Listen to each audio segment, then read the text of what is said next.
श्री परमहंस देवाय नमः। प्यारे गुरुमुखो, जय सच्चिदानंद।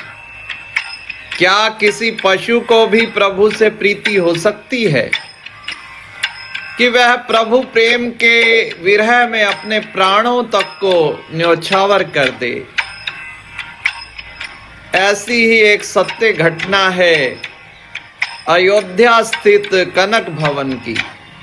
कनक भवन पुस्तकालय में एक विशेष पुस्तक कनक महिमा नाम से है, जिसमें इस मार्मिक सत्य घटना का वर्णन मिलता है। कनक भवन में एक घोड़ी थी जो रथ में जोती जाती और रथ को लेकर चलती थी। वह कोई संस्कारी पुण्य जीवात्मा थी जो कि संतों को देखकर उनके सम्मान में शीश नवाती थी तथा सीताराम कहने पर भाव विभोर हो उसकी आंखों से आंसू धारा प्रवाहित होने लगती थी। महात्माओं ने उसका नाम श्यामा रख दिया। लोग कनक भवन में युगल सरकार के दर्शन करने जाते तो उसके भी दर्शन करते और कहते, बड़े भाग्य हैं इसके जो प्रभु सेवा का अवसर प्राप्त है। इस तरह समय व्यतीत होता गया। श्यामा पर बुढ़ापा छाने लगा। कनक भवन के मैनेजर के मन में विचार आया कि श्यामा को टीकमगढ़ झांसी वापस भिजवाकर नए अश्व की व्यवस्था कर ली जाए। मैनेजर ने स्टेशन मास्टर से बात की और वहां पहुंचकर उन्हें सारी बात बताई। एक दिन निश्चित किया और जो भाड़ा लगना था वो दे दिया। एक डिब्बा आरक्षित हो गया जिसमें बिठाकर श्यामा जू झांसी तक पहुंचाना था।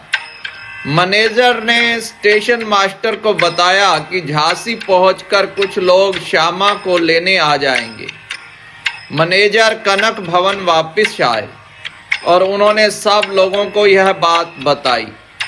ना जाने कैसे श्यामा को एहसास हो गया कि मुझे अयोध्या से दूर भेजा जा रहा है। 3 दिन पहले ही श्यामा ने दाना पानी छोड़ दिया, ना तो पानी पिए ना चारा खाए। अवध से दूर होने की बात से दुखी श्यामा के नेत्रों से अविरल अश्रु धारा बहने लगी। लोगों ने कनक भवन के मैनेजर को बताया कि श्यामा ने दाना पानी छोड़ दिया, कुछ भी ग्रहण नहीं कर रही है। मैनेजर समझ गया कि श्यामा को यह एहसास हो गया है कि उन्हें अवध से दूर भेजा जा रहा है। मैनेजर ने बोला कि भावनाओं में बहकर कर्तव्य की अवहेलना करना उचित नहीं। धीरे धीरे श्यामा की दशा और भी दयनीय। वह दिन भी आ गया जब श्यामा को लेकर स्टेशन भेजना था। मैनेजर ने सेवकों को आदेश दिया और सेवक श्यामा को बांध और उसे खींच कर ले गए। श्यामा इस हालत में नहीं थी कि वह स्वयं चल सकती। यह दृश्य ऐसा प्रतीत हो रहा था कि मानो मछली को जल से दूर किया जा रहा हो। श्यामा के नेत्रों से बहती अविरल अश्रु धारा उसके हृदय की करुण पुकार को दर्शा रही थी। वह आगे बढ़ते जैसे आगे बढ़ी, उसकी हालत और खराब होती गई। सेवक ने कहा कि घोड़े की हालत बहुत ज्यादा खराब है, पर अब कर क्या सकते थे। डिब्बा तैयार था, उस डिब्बे में डाल दिया गया और डिब्बे के फाटक बंद कर दिए गए। उस डिब्बे को रात में आने वाली गाड़ी से जोड़ना था। अब कनक भवन मैनेजर को भी दुख हुआ, सोचने लगा कि हम नहीं जानते थे कि बात यहाँ तक पहुँच जाएगी। प्रभु की लीला प्रभु के लिए हृदय में सच्चा प्रेम होता है तो कहीं ना कहीं कोई ना कोई रास्ता खुल जाता है। करुणा निधि की ऐसी कृपा हुई कि रेल आई और चली गई और सेवक उसमें डिब्बा को जोड़ना ही भूल गए। सवेरे सवेरे स्टेशन मास्टर ने देखा कि अरे यह डिब्बा यहां कैसे खड़ा है।